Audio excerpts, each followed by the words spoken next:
So, nandito na nga po tayo sa Zambales. Na-edit na natin yung unit. Sir, ano po masasabi niyo sa service natin? Well, based dun sa nakita ko na-experience ko, napaka-accommodating ng mga, yun, sinasir kayo, napaka-accommodating nyo. Then, yung services nyo, pagdating sa, yun, pagdadiagnose ng problema ng sasakyan, which is na-inform nyo agad yung may-ari na, sir, ganito yung problema niya. So, ako, nasa-satisfy na ako dun pa lang, what more pa nung dumating na yung unit at na-try ko.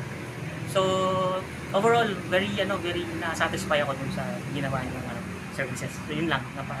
Thank you, sir. Thank you, Sax. Thank you po. We are Team Sax!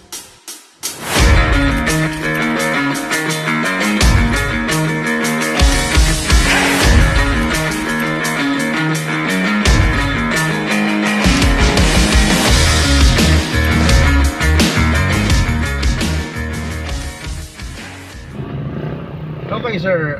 Bali ang observation ko po dito sa low speed, mapapansin mo, hello, 2,000 RPM, 3,000 RPM, mas mataas yung angat ng acceleration niya kumpara dun sa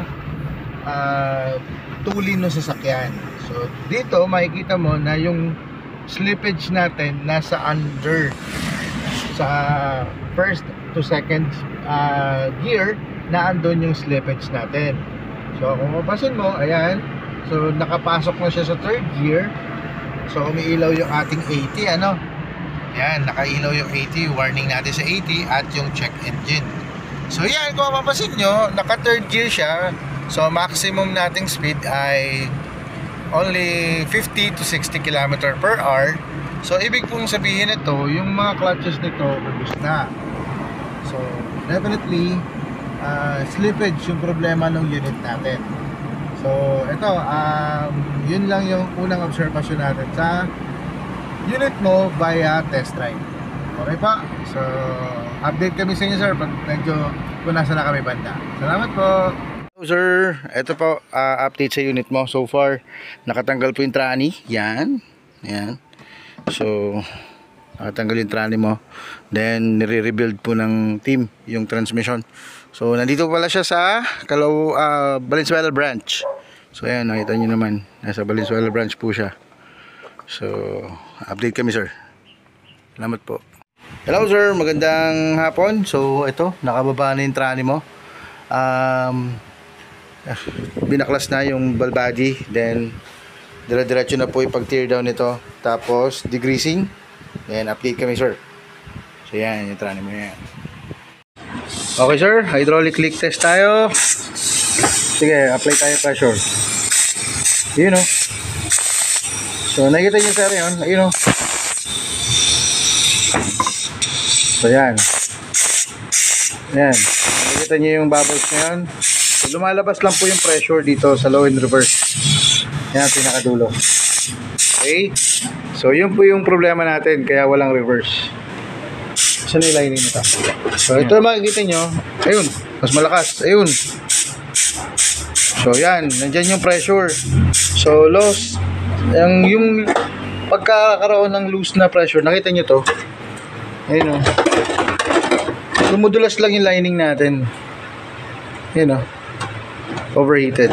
So confirm na, nakita na natin kung ano problema yung sa reverse mo.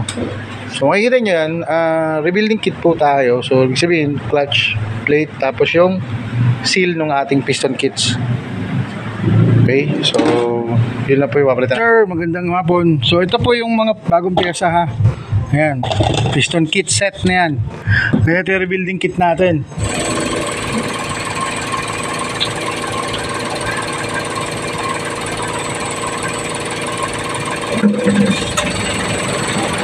Okay, so clear tayo sa lahat.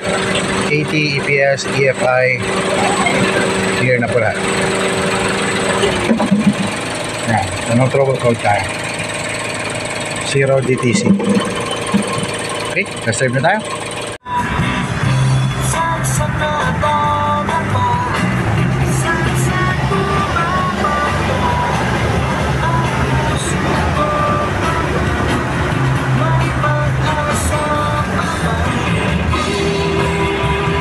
po, palabas na po kami ng Subic from Manila. 3 hours drive po. So, ang reklamo po ni client dito sa unit niya is kapag after ng 2 hours na biyahe, nawawala na siya ng reverse. So, ito, titignan natin. Lagyan natin siya sa reverse. Iwitawan natin. So, yan po sir, meron na siyang reverse. Tapos, wala na rin po siyang check engine at AT check. So, reverse na po. So ito nga po, nag-drive na tayo. Yung acceleration po niya, okay na rin po. Dahil ang reklamo po dito ni sir is kapag nag-accelerate po siya, yung RPM niya is na-stuck po. So ito, mag-accelerate tayo. Yan, okay na po siya. Hindi na po siya nagkakaroon ng slippage. Nice na po natin.